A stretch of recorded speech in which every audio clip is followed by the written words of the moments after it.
It was a night like I could never forget. I was just about to go into a deep sleep, and the Father lifted me up.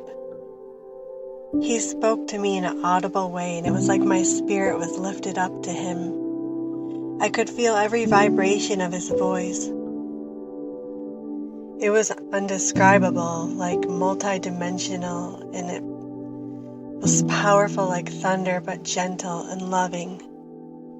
He had the most loving voice I'd ever known, and when I talked to Him, my voice came out like that of a little child. I knew at that moment there was nothing I could ever do or say that would make Him not love me, and I had never felt so loved, accepted, and safe. As He talked to me, He began to show me pictures, visions, and words about my future. It was like I was watching a movie before my eyes. When I woke up, I had an inner knowing about things I could not explain. I was just like a newborn Christian at that time, and I shared openly to some people who were big into demonic focus. And I didn't realize they were unhealed with a Jezebel mindset. That started a whole whirlwind of chaos that would become the most painful and beautiful time of my life. After I shared my encounter, there was a girl who was very proud, called herself a prophet. I was instantly intimidated by her, and I was scared. She was so confident in herself, and she was very bold with her words. And what I didn't realize then, but I see now, is she had no love. She was obsessed with casting out demons and giving prophecies. She claimed to be intimate with Jesus, yet it was just words. She had a fear-based mindset, and she convinced her whole church that I was an angel of light in disguise, or a witch, or demon, whatever. There was many accusations thrown out there.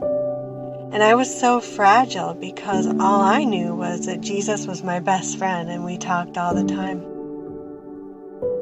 That woman convinced her whole church I was evil, and they shunned me and my children because they were afraid they would catch some kind of demonic thing from us.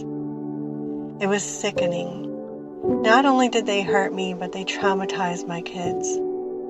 I remember going to their church one night, and I was worshiping Jesus with my eyes closed and tears rolling down my eyes. When I opened my eyes, I noticed they were all staring at me and made critical whispers about me. I could feel their hatred, and it broke my heart. They even kept their kids home from church if they knew I'd be there because they were afraid that my kids or myself would give them something evil. I was so broken after that, and I isolated myself with God for years. I would cry myself to sleep, and even after I fell asleep, Jesus would come and give me encounters with heaven.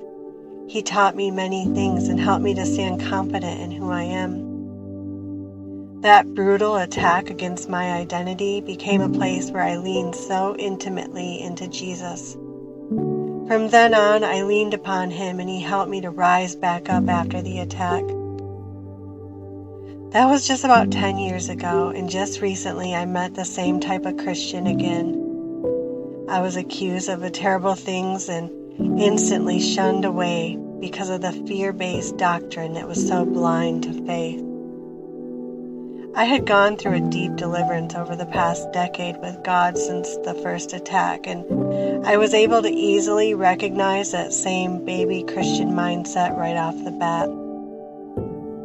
I even wrote a powerful book with unheard revelations on deliverance that I have not shown to anyone, and it has not been released yet. When I first started ministry with Jesus, I was like that too.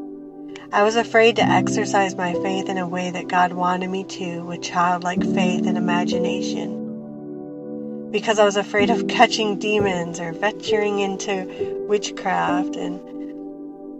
However, I had to lean upon Jesus and know His voice. He told me, if the voice is ever of fear, then it's not of Him. He said his voice will always feel like the gentle vibrations of being carried in a mother's womb. It is safe, calm, soothing, and comfort. There is no fear. God has liberated me from the fear-based belief. And I used to love to do certain exercises, but I stopped because I was afraid I would catch something evil. But God said to me, "Do you not believe Psalm 91? We are covered and there's nothing to fear." The place where we become impure or in darkness is when what we believe and agree with. A curse only has power when we believe it does. The blessings of God have set us free, and as we saturate ourselves in His words and His presence, we just bask in that light. We don't have to focus on darkness. I know that Jesus is my leadership, and there's no other voice I will follow. I know that He has delivered me of every dark thing aside from the fears of what He's helping me to overcome. He often shows me those fears like a big black spider, because the fear spreads if not destroyed, and it'll feel like those 8 legs are sprawled across my heart when it gives you, anxiety, panic, fear. Last night, God said to me that He allows us to go through uncomfortable situations like what I had to go through or the things we fear, because love must be made uncomfortable to grow. It is love that displaces fear, and it is standing in the light of faith, which is also optimism, positivity, thinking the best of everyone, not thinking the worst, where we shine with God's love. Just as Dr. Martin Luther King once said, "Darkness cannot drive out darkness." I'm sorry, but that fear-based mindset of many Christian deliverance ministries are literally doing nothing but entangling themselves in more fear and more darkness, and the worst of all, judgment. God is preparing me to be very uncomfortable so that His love can grow over the places where I have fear. Opening up to people and being my real self is one of those fears. I've hid myself away because of these fear-based deliverance ministries, because because of what I went through and because of that fear. And I had to come to the point where I only listened to Jesus. As far as I'm not going to listen to those fears, they're not going to define me. It is all because of those horrible fear-based Christians that I encountered nearly a decade ago, who I also want to say that I have forgiven them and I do love them. And they're still God's children, and He loves them and I love them. We are all flawed and we all need to forgive each other and love each other. But I'm not going to allow their limited fear-based mindsets to cause me to shrink back anymore from being the vessel of love that God has called me to be.